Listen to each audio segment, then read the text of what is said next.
ऐसा लगता है कि यह शहर में एक और सामान्य दिन है, लेकिन अचानक ट्रैफिक जाम लगने से स्थानीय वाहन चालकों में हड़कंप मच जाता है। एक व्यापारी ने अचानक अपनी कार बीच सड़क पर रोक दी क्योंकि किसी अज्ञात कारण से वह पूरी तरह से अंधा हो गया था। लोगों का एक समूह मदद के लिए उसके पास आता है और एक आदमी स्वेच्छा से उसे घर ले जाता है। हालांकि जैसे ही वे वहां पहुंचते हैं और व्यापारी उतर जाता है, चोर कार लेकर भाग जाता है।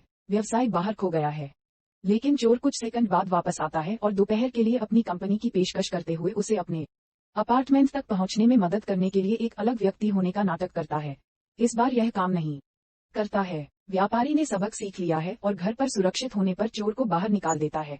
कुछ घंटों बाद व्यापारी की पत्नी आती है और जैसे ही उसे अपने पति के अंधेपन के बारे में पता चलता है, वह उसे एक विशेषज्ञ के पास ले जाती है। चूंकि यह एक आपातकालीन स्थिति है, डॉक्टर उन्हें लाइन में लगने और पहले जाने की अनुमति देते हैं। दुर्भाग्य से व्यवसाय की आंखों की जांच के लिए डॉक्टर चाहे किसी भी मशीन का उपयोग करें, उसे क्षति या बीमारी का कोई संकेत नहीं मिल सकता है, जिसका अर्थ है कि यह न्यूरोलॉजिकल होना चाहिए। व्यवसाय को अस्पताल जाना होगा और वहां कुछ परीक्षण करवाने होंगे। हालांकि डॉक्टर ने पहले कभी ऐसा कुछ नहीं सुना है। जोड़े के जाने के बाद डॉक्टर अपने अन्य मरीजों से मिलता है, जिनमें एक बच्चा, धूप का चश्मा पहने एक महिला और आंखों पर पट्टी बंधा एक आदमी शामिल है। इस बीच चोर शहर के चारों ओर चोरी की कार चला रहा है और पुलिस से बचने की कोशिश कर रहा है, जब तक कि उसके पास रुकने के अलावा कोई विकल्प नहीं है, क्योंकि वह भी अंधा हो गया है। वह मदद के लिए पुलिस के पास जाता है और जब एक अधिकारी उसे अपने पुराने घर में ले जाता है तो उसकी पूर्व पत्नी उसे अंदर जाने से मना कर देती है। बाद में शाम को धूप का चश्मा पहनने वाली महिला एक होटल में जाती है और बारटेंडर से ड्रिंक के लिए पूछने के बाद वह अपने ग्राहक के साथ ऊपर की मंजिल पर जाती है। उसकी मुलाकात अच्छी चल रही है, लेकिन उसके बाद की चमक तब बर्बाद हो जाती है जब वह अचानक घबराने लगती है और उसकी आंखें भी सफेद हो जाती हैं। डॉक्टर अपनी पत्नी के साथ बढ़िया डिनर करने के लिए घर जाता है और अगली सुबह उठने तक सब कुछ ठीक रहता है और वह खुद को देखने में भी असमर्थ पाता है। वे अस्पताल को फोन करके आसपास होने वाले संभावित संक्रमण के बारे में चेतावनी देते हैं और उन पर विश्वास किया जाता है, क्योंकि बच्चा देखने में भी असमर्थ है। जल्द ही पूरे शहर में अचानक अंधेपन के मामले सामने आने लगते हैं और सरकार इसे रोकने के लिए पहला कदम उठाना शुरू कर देती है। अधिकारियों ने डॉक्टर के कार्यालय को बंद कर दिया है और डॉक्टर को खुद ही पृथकवास में ले जाया गया है।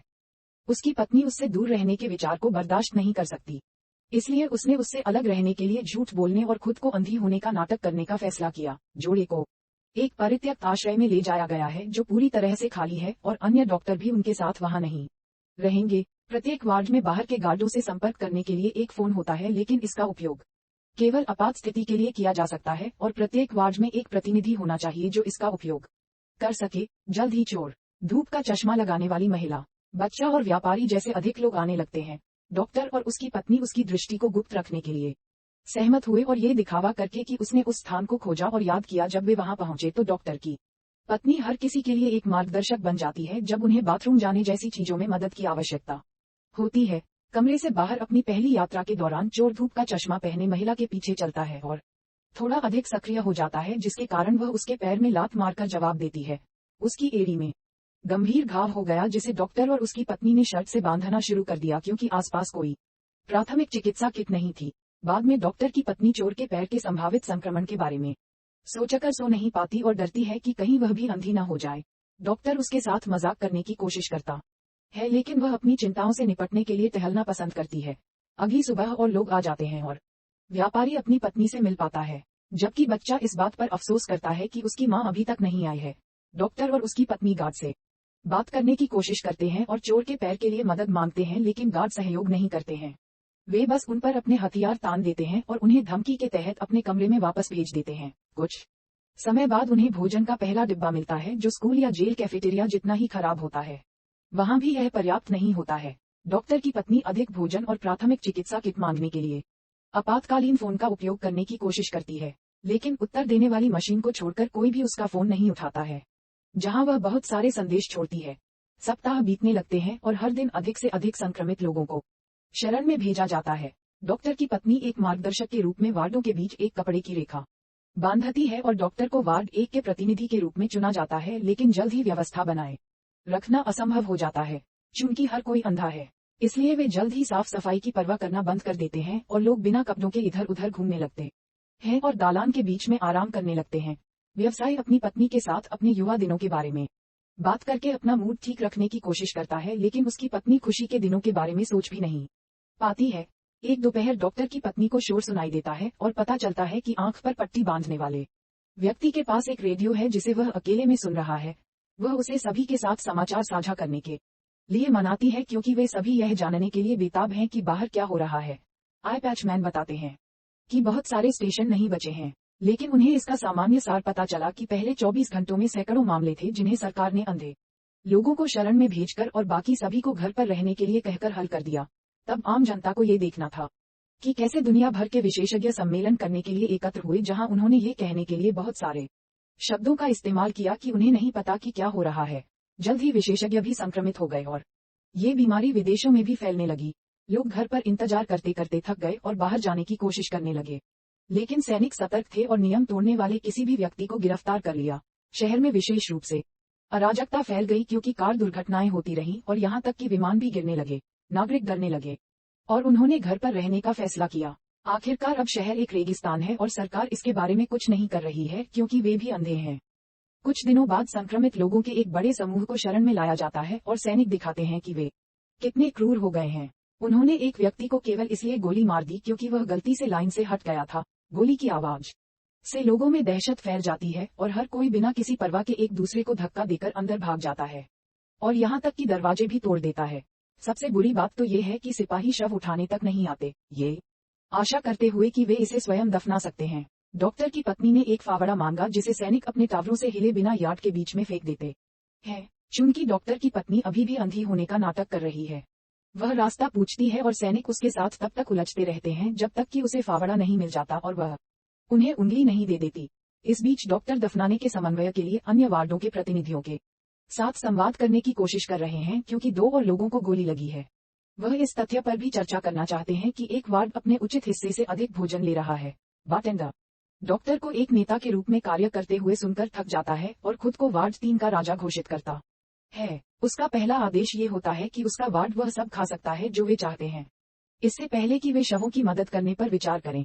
बाद में डॉक्टर की पत्नी उस चोर की जांच करने जाती है जिसे बुखार है क्योंकि उसके पैरों में गंभीर संक्रमण हो गया है। वह उसका साथ देने की कोशिश करती है, लेकिन चोर अचानक उसे धमकाता है क्योंकि वह बताता है कि वह जानता है कि वह अंधी नहीं है, जिसके कारण पत्नी तुरंत अपने पति के पास वापस चली जाती है और अंततः उसका ब्रेकअप हो जाता है। चोर अब दर्द बर्दाश्त नहीं कर सकता है और चीजों के स्वाभाविक रूप से खत्म होने का इंतजार करना सिर्फ पीड़ा में एक अभ्यास है, इसलिए वह अपने शरीर को बाहर खींचता है और सैनिकों को उसे गोली मारने देता है। डॉक्टर की पत्नी दोषी महसूस करती है और सोचने लगती है कि क्या उसे सबको सच बताना चाहिए, लेकिन डॉक्टर उसे ऐसा करने से मना करता है। वह इस बात पर भी चिंता व्यक्त करता है कि उनका रिश्ता शादी के बजाय एक नर्स और एक मरीज जैसा बन गया है। कुछ समय बाद बारटेंडर अकाउंटेंट की मदद से शरण के प्रशासनिक कार्यालय को खोजने में कामयाब हो जाता है। एक साथी वार्ड 3 सदस्य जो जन्म के बाद से अंधा है, जिसका अर्थ है कि उसे इस तरह से रहने की बेहतर समझ है। पीए प्रणाली का उपयोग करते हुए बारटेंडर घोषणा करता है कि वह राजा के रूप में पूरे आश्रम का नियंत्रण ले लेगा और पहला नया नियम ये है कि लोगों को अपने भोजन के लिए भुगतान करना होगा। इस नियम को अच्छी तरह से स्वीकार नहीं किया गया है और जल्द ही खाद्य भंडारण के पास अराजकता हो जाती है क्योंकि हर कोई प्रवेश पाने के लिए संघर्ष करता है। इसलिए बारटेंडर अपने गुप्त कार्ड का खुलासा करता है। जब उसे शरण में लाया गया तो वह अपने साथ एक हैंडगन रखने में कामयाब रहा। एक चेतावनी के साथ वह सभी को वापस भेज देता है और खाद्य भंडारण पर नियंत्रण कर लेता है और घोषणा करता है कि वे पूरे दिन इसकी रखवाली करेंगे और चोरी करने की कोशिश करने वाले किसी भी व्यक्ति को गोली मारने की धमकी देंगे। कुछ लोग साथ नहीं खेलने पर विचार करते हैं, लेकिन जब दुश्मन के पास हथियार हो तो ये बहुत खतरनाक होता है। डॉक्टर की पत्नी अपने वार्ड के लोगों से आभूषणों से लेकर शादी की अंगूठियों से लेकर उनकी जेबों में मिलने वाली हर चीज इकट्ठा करना शुरू कर देती है।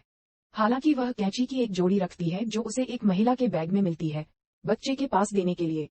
कुछ भी नहीं है, लेकिन धूप का चश्मा पहनने वाली महिला उसकी सरोगेट मां बन गई है और उसके लिए भुगतान करने का वादा करती है। खाद्य भंडार में अकाउंटेंट अपने अनुभव का उपयोग करके लाई गई वस्तुओं को छूकर उनकी गुणवत्ता की पहचान कर रहा है। इससे कोई फर्क नहीं पड़ता कि गहने कितने महंगे हैं। बारटेंडर प्रति वार्ड केवल कुछ बक्से ही देता है और शिकायत करने की हिम्मत करने वाले को धमकी देता है। लोगों को लगता है कि उन्हें एक ही व्यक्ति का भोजन साझा करना पड़ रहा है और जब डॉक्टर खुद को असफल महसूस करते हैं तो वे अपने नेतृत्व की दयालुता को बरकरार रखने के मूड में नहीं रहते हैं। धूप का चश्मा पहनने वाली महिला उसे सांत्वना देने के लिए उसके पास आती है और उसे याद दिलाती है कि वह बंदूक के खिलाफ कुछ नहीं कर सकता है और अंत में वे दोनों फर्श पर बेहोश हो जाते हैं। डॉक्टर की पत्नी उन्हें तब ढूंढती है जब वे काम पूरा कर रहे होते हैं। लेकिन कोई दृश्य बनाने के बजाय वह धूप का चश्मा पहनने वाली महिला से कहती है कि वह उसे रहस्य बनाए रखने के लिए कह सकती है और बाकी काम अपने खुद के अपराध बोध से कर सकती है। एक सप्ताह बाद एक बार शरण में सभी के पास भुगतान करने के लिए चीजें खत्म हो गईं और बारटेंडर ने घोषणा की कि वे भोजन के बदले महिलाओं से सेवा लेंगे। डॉक्टर की पत्नी यह जानने के लिए बाहर जाती है कि नया राशन क्यों नहीं आया है और सैनिक समझाते हैं कि उन्होंने उन्हें वह सब दे दिया है जो उनके पास था, इसलिए राशन देना उन पर निर्भर है। वार्ड 1 के बीच ये बहस शुरू हो जाती है कि आगे कैसे बढ़ना है और डॉक्टर इसे बीच में ही रोक देते हैं और बताते हैं कि महिलाओं से कुछ भी कराना उनके ऊपर निर्भर नहीं है। यदि कोई स्वेच्छा से काम करना चाहता है तो यह उस पर निर्भर है, लेकिन किसी और की ओर से कोई आलोचना या दबाव नहीं होगा। बहुत सोचने के बाद आखिरकार एक महिला स्वयंसेवा करने लगी और डॉक्टर की पत्नी और धूप का चश्मा लगाने वाली महिलाओं जैसी अन्य महिलाओं को भी ऐसा करने के लिए प्रेरित किया। व्यवसाय नहीं चाहता कि उसकी पत्नी उसके साथ जाए और वह उसे मना करने की कोशिश करता है, लेकिन पत्नी उसे याद दिलाती है कि उसके साथ किसी भी तरह का अलग व्यवहार नहीं किया जाना चाहिए। अकाउंटेंट महिलाओं को लेने आता है और उन्हें भोजन भंडारण कक्ष में ले जाता है जहां उनके जीवन की सबसे खराब रात होती है। वे लोग शातिर और हिंसक हैं और उनमें से एक व्यक्ति को संभालने वाले व्यक्ति के साथ इतना आगे बढ़ जाता है कि वह महिलाओं में से एक को मार डालता है। सुबह डॉक्टर की पत्नी किसी और को जाकर खाना ले आने के लिए कहती है क्योंकि महिलाएं शव को अपने हाथों में लेकर वापस आ गई हैं और उसे साफ करने और उसे वह अलविदा देने के लिए तैयार हैं जिसकी वह हकदार है। उस दिन बाद में अकाउंटेंट अधिक स्वयंसेवकों के लिए एक अलग वार्ड की जांच करता है और यहाँ तक कि उनमें अच्छे काम के लिए उन्हें बधाई देने के लिए वार्ड 1 में आने की हिम्मत भी होती है, भले ही उनमें से एक ने ज्यादा हलचल न की हो। ऐसा लगता है कि उन्हें नहीं पता कि उनमें से एक महिला की मौत हो चुकी है, इसलिए डॉक्टर की पत्नी ने उन्हें इसकी सूचना दी, जिससे वह अवाक रह गए। ये सब ताना बाना आखिरकार डॉक्टर की पत्नी को झकझोर देता है और कैची को अपने साथ भंडारण कक्ष में ले जाती है, जहां हर कोई वार्ड 2 की महिलाओं से विचलित हो जाता है। बिना किसी हिचकिचाहट के वह लड़कियों को अपने साथ खींचने से पहले बारटेंडर को कैची से मार देती है, जबकि अकाउंटेंट को पता चलता है कि क्या हुआ है और वह बंदूक निकाल लेता है, लेकिन उसकी कोई भी गोली नहीं चलती। बाहर जाते समय डॉक्टर की पत्नी ने घोषणा की कि यदि उन्होंने भोजन नहीं छोड़ा तो और अधिक लोग मर जाएंगे। अब वह ही भोजन एकत्र करेगी। डॉक्टर को चिंता है कि इससे युद्ध शुरू हो जाएगा और वह वार्ड 3 के दाईं ओर स्थित क्षेत्र में बैरिकेडिंग कर देता है और फिर भी भोजन नहीं छोड़ता है। वार्ड 1 लड़ने और जो कुछ उनका है उसे वापस पाने के लिए तैयार हो जाता है, लेकिन इससे पहले कि वे कुछ कर पाते, महिलाओं में से एक बदला लेने का फैसला करती है। पता चला कि उसने इस समय अपनी जेब में एक लाइटर छिपा रखा है और वह इसका उपयोग वार्ड 3 में घुसने और आग लगाने के लिए करती है। आग की लपटें इतनी तेजी से फैलती है कि कई लोग मारे जाते हैं और इससे पहले कि दहशत फैलती डॉक्टर की पत्नी उन्हें इमारत से बाहर निकाल देती है। आश्चर्य की बात यह है कि किसी को भी गोली नहीं लगती, क्योंकि गार्ड अब अपने टावरों में भी नहीं है, दरवाजे भी बंद नहीं हैं, जिसका केवल एक ही मतलब हो सकता है कि वे अंततः स्वतंत्र हैं। डॉक्टर, उसकी पत्नी, बच्चा, मैं पैच लगाता हूँ। आदमी धूप का चश्मा लगाता है। महिला, व्यवसाय पुरुष और उसकी पत्नी एक साथ रहने का फैसला करते हैं। जब वे शहर की ओर जाते हैं, जहां उन्हें पता चलता है कि समाज ढह गया है, शहर सर्वनाश के बाद एक बंजर भूमि बन गया है, जहां बचे हुए कुछ लोग जीवित रहने की कोशिश करते हुए इधर उधर भटकते रहते हैं। अगर उन्हें जरा भी संदेह होता है कि उनकी जेब में भोजन हो सकता है, तो कुछ जानवर शवों को भी खा रहे हैं। डॉक्टर और उसकी पत्नी समूह को एक बार के अंदर छिपाकर छोड़ देते हैं, जबकि वे ये देखने के लिए निकटतम बाजार जाते हैं कि क्या उन्हें कुछ भोजन मिल सकता है। वहां मौजूद लोग अलमारियों में बची कुछ चीजों को पकड़ रहे हैं, लेकिन डॉक्टर की पत्नी देख सकती है और सीढ़ियों का एक सेट ढूंढने में सक्षम है जो उसे भंडारण कक्ष में ले जाती है, जबकि डॉक्टर कपड़े इकट्ठा करते हैं। कुछ बैग भरने के बाद पत्नी बाहर निकलने की कोशिश करती है, लेकिन वहां मौजूद लोग उसके बैग में रखे सामान की आवाज सुन लेते हैं और उसे लूटने के लिए उस पर झपट पड़ते हैं। सौभाग्य से डॉक्टर यह सुनता है और सभी को दूर धकेलने में मदद करने के लिए आता है और खुद को भीड़ के बीच में रखता है और अपनी पत्नी को ढाल के रूप में इमारत से बाहर चलाता है। एक बार जब वे काफी दूर हो जाते हैं तो पत्नी को खुद को संभालने में कुछ समय लगता है, जबकि डॉक्टर अपने कपड़े वापस लेने के लिए वापस जाता है जो उसने बाहर जाते समय गिरा दिए थे, और एक प्यारा कुत्ता मौका पाकर उसके करीब आ जाता है और उससे दोस्ती कर लेता है। अचानक सभी को आश्चर्य हुआ कि बारिश शुरू हो गई और पत्नी कुत्ते को अपने साथ चर्च के अंदर ले गई और सूखी छत के नीचे अपने पति का इंतजार करने लगी। चर्च में अविश्वसनीय रूप से भीड़ है और सभी मूर्तियों की आंखें ढक दी गई हैं। फिर भी एक पुजारी भगवान के वचन का प्रचार करना बंद नहीं करेगा। बाहर के लोग पानी इकट्ठा करने और अपने शरीर को धोने का मौका ले रहे हैं, क्योंकि उन्हें लंबे समय से साफ पानी नहीं मिला है।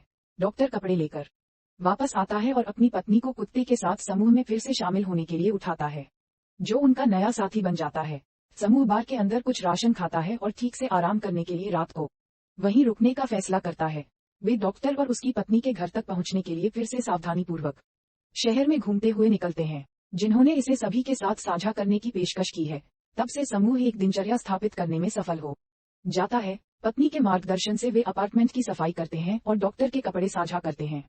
वे केवल तभी बाहर जाते हैं जब उन्हें भोजन खोजने की आवश्यकता होती है और जब भी बारिश होती है तो वे पानी इकट्ठा करते हैं और धोते हैं। मैं पैचमैन उनके साथ हमेशा रहना चाहता हूं क्योंकि वे एक परिवार बन गए हैं और व्यवसाय की पत्नी अंततः अपने पति के साथ फिर से जुड़ती है और अपने युवा दिनों की कुछ यादें भी साझा करती है। डॉक्टर और उसकी पत्नी भी फिर से जुड़ जाते हैं और अब जब वह तनाव से घिरी नहीं है तो वह फिर से उसके साथ खेलना स्वीकार करती है। कुछ हफ्तों बाद हर कोई नाश्ते के लिए तैयार हो रहा था। तभी व्यापारी अचानक उसी तरह चिल्लाने लगा जिस तरह उसका अंधापन आ गया था। वह अब चला गया है और वह फिर से देख सकता है।